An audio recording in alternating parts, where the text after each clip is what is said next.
Part 2. The Transient Hotel Evil. In this vast underworld, another trap, almost as dangerous as the house of prostitution, abounds on every hand. The so-called hotel. Really a mere house of assignation in almost every instance. These hotels are a constant menace to the girlhood of our land. Girls who come to the city, strangers, and are unable to discriminate between the good and bad. Dozens of these hotels flourish all around the districts of vice in our cities, the abiding place of the pimp, the beggar, and the criminal, and yet flourish under complete political protection. We sincerely believe that the time for cleaning up has come in such cities as New York, Chicago, and etc. And we believe that we have with us in this stand not only decent Chicago and New York, but decent America. The crusade against white slavery. 13 governments have signed the international agreement to fight the traffic in women for immoral purposes. The terms have just been announced at Ottawa, Canada. The list of countries, British colonies and protectorates, which have decided to adhere to the anti-white slave traffic agreement are Austria, Hungary, Belgium, Brazil, Denmark, France, Germany, Great Britain, Italy, Norway, Sweden, Portugal, Russia, Spain, Switzerland, the Bahamas, Barbados, British Guiana, Canada, Ceylon, Australia, Gambia, the Gold Coast, Malta, Newfoundland, Northern Nigeria, Southern Rhodesia, Trinidad, and the Windward Islands. Escape from a life of prostitution is almost impossible. After more than 4 years of experience, and after having visited in various capacities, disguised, and etc., many of the worst haunts of vice and house of prostitution in Chicago, I have personally come to this conclusion. There is but a small chance for a girl, once having been sold into, or entered upon a life of prostitution, to ever escape therefrom. Invariably she is kept in debt to her master's excessive bills for parlor clothes, board, dentistry, laundry, and all conceivable expenses are kept charged up against her. She is under constant threat of personal violence and blackmail in every form, her owners securing whenever possible some knowledge of her home and friends, and continually holding this knowledge as a dagger over her. And there is the ever-present whoremasters and madams, with drugs, drinks, and bolts and bars, guarding every avenue of escape, with blows and curses and brutality beyond all conception. Very few young girls enter a life of prostitution voluntarily, and few, having once entered, ever are able to escape therefrom. A word of protest. The writer just here wishes to enter vigorous protest against houses of prostitution in Chicago and in America, furnishing the American girl or her alien sister for the use of that class of alien men who are either excluded from citizenship in our country by law, or who, without wife or family, are here temporarily, and simply to make all the money possible in as short a time in any way possible. At 2130 Armour Avenue, Chicago, stands an old tenement house filled with girls. Girls from all over the United States. A beautiful ruined girl from Georgia. Girls from Europe. Good girls that were a year or two ago, but are now the chained-wrecked slaves of festering vice and habit. This place is said to be operated by a dope fiend by the name of censored for political reasons, and is excessively for the use of a class of men debarred from the United States by law, except for educational purposes and mercantile interests among their own kind. A class of men with whom no white laborer will live or work. The class of men who a year or two ago murdered Elsie Siegel in New York. The lope-shouldered, smuggled-in, pig-tailed, opium-parched. It is a crying shame today against our various churches, our union labor, and our law that there is allowed to exist on a public street in the second city in the United States a public stock market for wrecked girlhood, where the filthy Chinese in rows wait their turn to rent for 30 minutes of unparalleled Asiatic debauchery the bruised, bleeding wreckage of our American home, or the girl who came to us a few months ago. To the great Christian republic the world has ever built, from some European home, and a mother, asking only a chance to go to work with her bare hands and earn a decent living. The American citizen refuses to admit that the Chinaman who refuses to work with him refuses him all rights accorded either aliens coming to us. And yet, for the blood profits of vice and politics, allows to be placed to his exclusive privilege that which a short time ago was our nation's best and cleanest womanhood. For an American girl entering a life of public prostitution, there is some chance of salvation. For the immigrant girl, there is indeed very little more. 2 years ago I had occasion to visit 21 Almore Avenue, a 50-cent house in the infamous Bedbug Row district. It was about 3 o'clock in the afternoon, just before the beginning of regular business hours. In the reception room of the place, around a rusty old stove, sat 8 or 10 hopeless lost girls, sick, smoking, cursing girls. Soon they would dress up, dope up with their whiskey, their cocaine, and their opium, dash some belladonna upon their eyes, and go upon their duty to meet all comers. Shivering by the stove sat a small, poor foreign girl. I asked her name. The girls told me it was Josie, and that she was Italian. Speaking to her in that language, I soon learned that she was a young Russian Jewess. The house seemed to possess sufficient proof, as the law then required, that the girl had been in this country 3 years. So there was little I could do except give her my card and tell her if she ever needed a friend to please come to me. Less than a year ago there came a ring upon my door.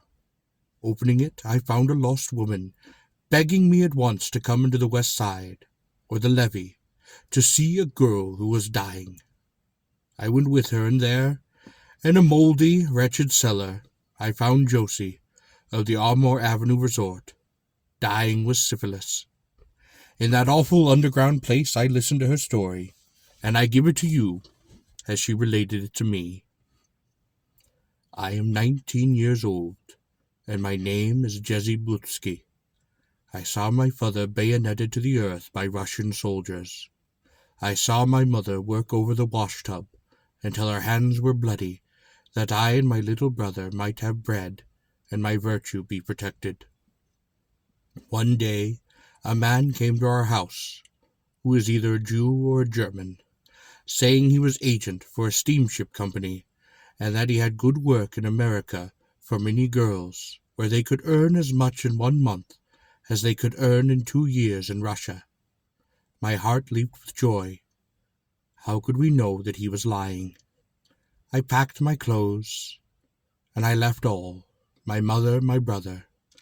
I came to America. Soon I could send for them, for I was strong, and I could work.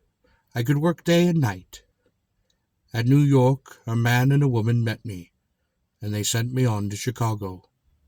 Here I was taken from the Polk Street station to Almore Avenue, where by force I was ruined.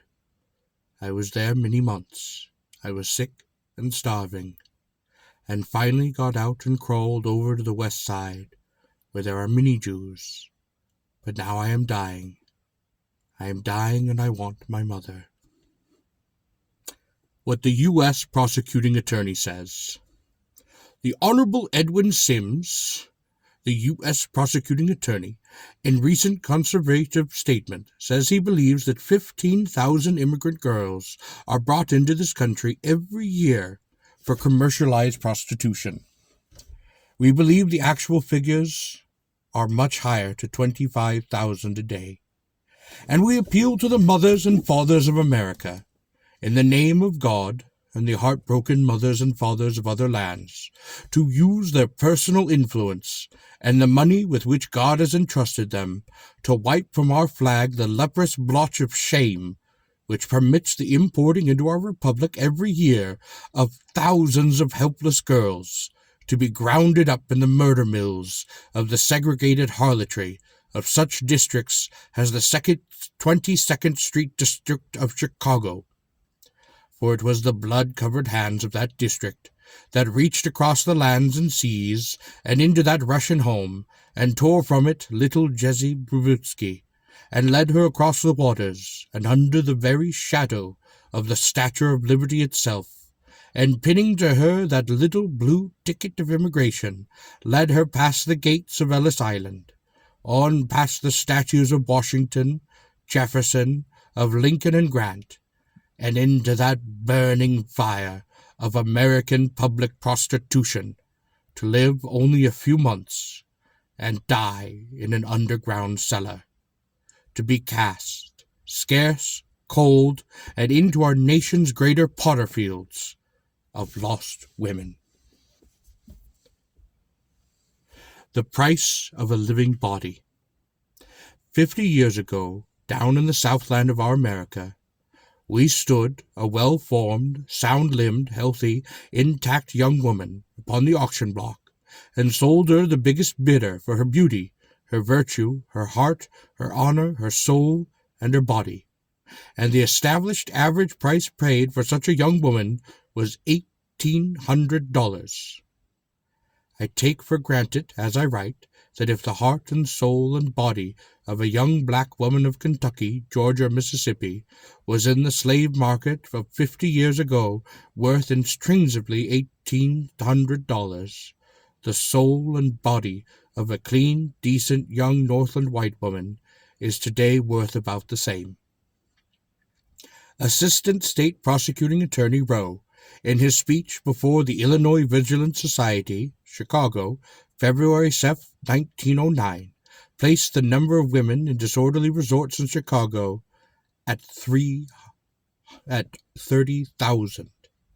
Stop and listen.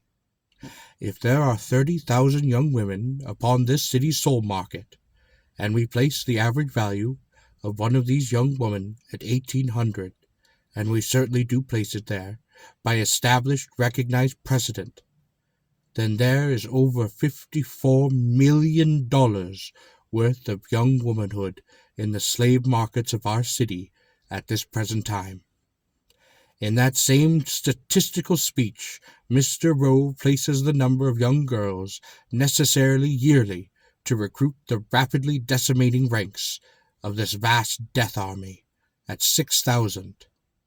Hence, 10,800,000 worth of innocent girlhood must be sacrificed from our stores and factories, our homes, our firesides, and all over our land every 12 months to speed and to satisfy this horrible flesh market of human slavery in the levee districts of Chicago alone. Harry A. Parkin, Assistant U.S. District Attorney in Women's World of March 1909, says, "The federal investigation in Chicago and other localities have clearly established the fact that, generally speaking, houses of ill fame in large cities do not draw their recruits to any great extent from the territory immediately surrounding them. For various reasons, the white slavers, who are the recruiting agents of this vile traffic, prefer to work in states more or less distant from any of the centers to which the victims are destined. In view of all this, it must be clearly apparent that the need of the hour is legislation which will make it as difficult and dangerous for a white slaver to take his victim from one state in another as it is to bring them from France, Italy, Canada, or any foreign country, to a house of ill fame in Chicago, or any American city. Therefore, it is suggested that if each state in the Union would enact and enforce laws against this importation, this terrible traffic would be dealt a blow in its most vulnerable part. One of the strangest results brought about by the recent white slave persecutions in Chicago, and the wide publicity with which it received, has been the astonishment of the thousands of persons, as evidenced by letters, at the fact that such a wholesale traffic is even in existence.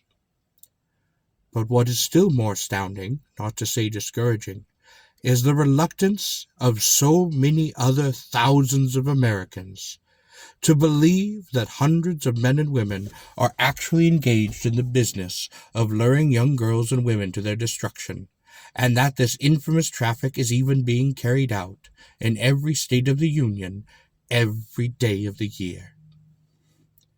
It is estimated, by those who should know, that at least 5,000 men in Chicago live off of the earnings of prostitution.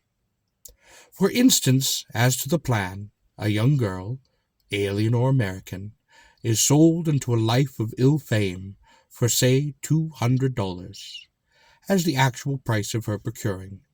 Before she suspects any harm, she is lured into a restaurant or wine room, becomes intoxicated, is sufficiently doped to become passive, and is then taken to the house, to which he has been consigned, and is immediately broken in the most violent and nauseating of manner, perhaps becoming the prey of about 20 or 30 men, beaten, threatened with exposure, and, if necessary, purposely infected with gonorrhea. The girl is within 24 hours absolutely ruined for all time, or spoiled, as the police say. Oh, what a whole world of agony and pain and bruises and disease and hell is embodied in that one singular word: spoiled. She is immediately pressed into service, and from that time on until death relieves her, or she is rescued by someone enough interested to help her, she must receive all comers for 30 days every month.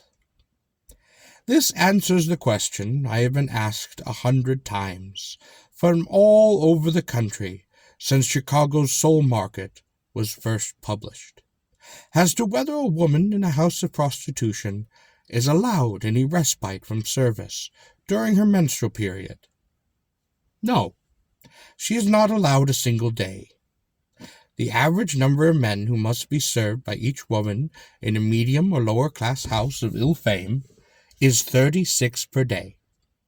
On entrance to the place, if the house be a dollar house, a metal room check is purchased from the madame or attendant at the door for $1. This check is taken up by the girl in the room, and is worth on presentation to the house 50 cents, half of its face value being received by the house for board, laundry, hairdressing, and etc., all of which must be paid for at the highest possible of rates. For the remaining 50 cents, 25 cents goes to the man who sold the girl into the house.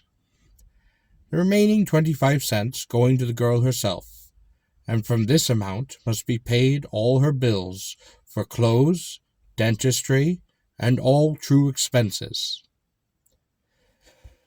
In almost every known case, however, with which the writer is at all familiar, the entire 50% goes intact to the owner of the girl, her necessary expenses being paid by him, and the balance is truly pocketed for his own use. Just as the liquor trade is thoroughly and carefully financed and organized, even in its weakest points, making successful prosecution against it thing quite impossible, just so is the traffic in young women protected in all of its true details. The writer has in mind the case of Joseph E., edited for political reasons, 15 years old, who came from her suburban home in Illinois, hoping to secure employment in the city. Arriving at the Dearborn Street railway station about 9 o'clock, she started out to find a hotel in which to spend the night. Walking a few steps from the station, she was accosted at State and Polk Streets by a young man who asked her what she was looking for. Replying that she was looking for a hotel, the man Thompson told her he was employed at a hotel on Polk Street, opposite the railway station, and offered to take the girl there. Unacquainted with the city, and relying upon his good word, she accompanied him to the hotel, where she was outraged and detained for weeks. She was finally rescued by the writer and a YWCA worker. Taking her to my rooms, I found her physically conditioned such that I sent for a detective from the Harrison Street police station, who investigated her story, and finding it true in every particular, arrested Thompson at his place of employment of 41 Polk Street. The case coming up in the Harrison Street Municipal Court was so manipulated by the defense that in the transferring it to the criminal court, a technical error threw all of it out altogether. I simply give this as an example of how almost utterly impossible it is to ever secure conviction in these cases. Is it any wonder when back of this great evil stands at least $100 million? Listen. 75% of the women and girls entering the lives of ill fame in Chicago are from our adjoining states and county districts. They are utter strangers in our city. Every hour, every day, every night, year in and year out, 4 great Central Railway passenger stations discharge their precious human freight within the first ward of Chicago, the richest and wickedest political ward in the world. The ward of Michael Keena, the Hinky-Dink, and Bathhouse John Colin. The ward feeding every district of prostitution, gambling, and unnatural horror in our city. The ward with 2 miles of indecent resorts, whole armies of reeking lost women, hundreds of pandering men, procurers, and white slavers. The ward of thousands of Turkish, Italian, and Arabian immigrants, and opium-parched pagan Chinese. The ward in which every day thousands of women, many of whom without money or friends, are looking for work, are unloaded in the seething cauldron of vice, their only refuge being, when without funds, the police station or the house of ill repute. The horror of conditions surrounding a woman without money or friends in Chicago makes the living of a moral life almost impossible for her. I have in mind the case of a deserted little Italian woman. G, living in Plymouth Court, south of the Polk Street. G had 3 little baby girls, the eldest only 4 years, and was expecting another child soon. She was deserted by her husband, and left without a dollar or a friend to face life and care for herself and her babies. The case came into the hands of the mission, and she was cared for by them until the time of her confinement. With her children, she was taken to Dunning Poorhouse, where she was kindly cared for. A baby boy was born to G, and great pressure was brought to bear upon this little Italian mother, who spoke no word of English, to induce her to give up her children. Frightened and weeping, she refused to do this, declaring she would make a living for them. And leaving the poorhouse, she started out, taking the baby and another child with her, hoping soon to earn the money to care for the other 2. This she was fortunate enough to accomplish, and taking the 4 little ones dear to her heart, went back to the little room on the top floor of the tenement in Plymouth Court. G got work in a sweatshop, made buttonholes at $2.50 a week. She worked hard to keep up, but the baby sickened and died. The other children began to get thin and to wane. They grew hungrier before her eyes, and her mother's heart frightened and sank within her. A fiend in human form, J, censored for political reasons, came by and offered the half-starved mother bread for herself and her babies, offered her marriage as soon as it could be arranged for. G took the bread, fed her children, and today upon the top floor of the tenement at Plymouth Court, again deserted and hungry and helpless, she cries and prays and makes buttonholes, and waits with fear and wretchedness the coming of another little child. The proprietor of the great resort on the corner of 21st and Dearborn Street said not long ago to a co-worker of mine, who forced her way into his infamous dive. Don't come here to bother my girls. It is of no use. They are rotten and ripe for hell. Soon I will throw them out myself. Go to the department stores and the sweatshops, and help those underpaid, friendless girls there, if you must work. I could write a book as large as that, pointing to the city directory, filled with the shrieks and groans of women after they are lost. But what good would it do? They are gone, forever. In a great measure, this man did tell the truth. It is very hard to reach a woman after she has once entered a life of prostitution. For, like the inferno of old, there should be emblazoned in letters of blood above the barred door of every white slaver mart in America the ancient warning, "Leave hope behind, all ye who enter here." There's many a girl, homeless and tempted, underpaid and destitute, who might be saved from a life of ill fame if a helping hand and a shelter were offered her in her hour of indecision and hunger and despair. In the south wall of the basement of 114th Federal Street, formerly known as Custom House Place, that congested central red light district of 3 years ago, there was a blind passageway between 114 and 116 Custom House. 116 being the notorious dive, the California, now located at Armour Avenue.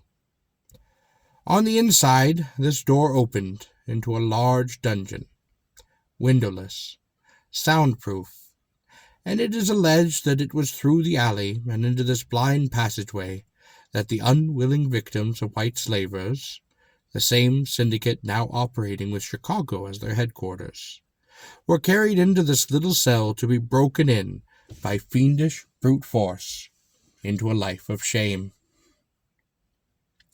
The accompanying photograph, secured by the writer, gives at least a faint idea of this fateful trap against the pitiless walls of which have, no doubt, beat the agonized shrieks of many an innocent girl, your sister and mine, as baptizing this hellhole with blood and tears, her quivering body was crucified upon a whoremonger's cross of gold, and then torn down to be cast, bruised, bleeding, but yet alive, into 5 years of the awful, seething moral Golgotha of prostitution, and then into a lingering death.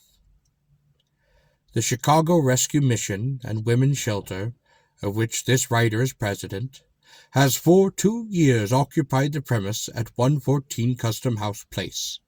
Upon moving into this place, we found every window encased in heavy iron bars, and between the bars and the glass of each window was motorized a 1/2-inch steel screen. Entrance or exit from the building was as utterly impossible as from a penitentiary, excepting by the front door, and to bring the place within the requirement of the city law, it was necessary to bring a suit through the municipal court against the owner of the building, Mrs. Spiegel, against whom, through the aid of Assistant Prosecuting Attorney Olson, we obtained a verdict, and forced her therein to put in a rear stairway. See attached court records. 114 Custom House Place is only one of the 50 similarly notorious dens in this once red light district, and yet it is impossible to make some people even believe that there is a thing as forcible detention of a woman in a Chicago house of prostitution. From the Woman's World. I quote the following incident cited by Assistant Prosecuting Attorney Rowe in an article of recent date in Woman's World, illustrating some of the schemes and plans for leading a girl into the life of ill fame. Mr. Rowe says, "A year ago, last summer, 15-year-old Margaret Smith was working about her simple home near Benton Harbor, Michigan. The father, employed by the Pierre Marquette Railroad, was away from home a good share of the time. One day, a gramophone agent came to the house, and the family became interested in one of his musical machines. Shortly afterward, this agent brought with him to the Smith home Frank Kelly, and introduced him to Maggie, as she was called by her folks. In a day or two, Margaret was on her way to Chicago with Kelly, who promised her an excellent position within the city. And upon her arrival, Margaret was sold to one of the worst dives in Chicago. Located on South Clark Street, and owned by an Italian named Baptista Pisa, where she learned that her captor's name was not Frank Kelly, but an Italian whose real name was Alfonso Citro. For a year she was kept as a slave upon this resort, which was over a saloon, and the entrance was through a back alley. The only visitors were other Italians, who came for immoral purposes. Learning last night that Margaret's father, who had been hunting relentlessly for his daughter, was on the track of her, the girl was taken by Alfonso Citro, alias Kelly, to Gary, Indiana. When the father came to the resort with a policeman, he found that his daughter had gone. She was kept in Gary 2 months, and then returned to this disreputable place from which she finally escaped, the Monday before last Christmas. A young barber took pity on her after hearing her story, and enlisted the sympathies of his parents, who took her to their home. Alfonso Citro, or Kelly, looked for her for almost a week, and at last saw her going from a store to this home, where she was staying. He went to the house and demanded at the point of a revolver that she be given up, as he said, "I am losing money every day she is gone." There was a quarrel over the girl, during which some people from the outside were attracted to the house by the commotion. Citro then became frightened and fled down the street. As he ran, he threw away the revolver, with which he had tried to shoot the father of the barber during the quarrel, over the fence and into a coal yard. After running 2 blocks, he was caught and arrested. Upon these facts, this procurer, Citro, alias of Kelly, was persecuted and found guilty under the new pandering law of Illinois, and received a sentence of 1 year of imprisonment and a fine of $500. The poor father and mother, distressed and heartbroken, were in court during the trial with their arms around each other, sobbing with joy because at last their little girl had been found. Pizzia, the owner of the place, was indicated by the state grand jury, but escaped to Italy. This case is told to show how girls leave home upon the promise of securing employment, and are in this way procured for places of ill repute.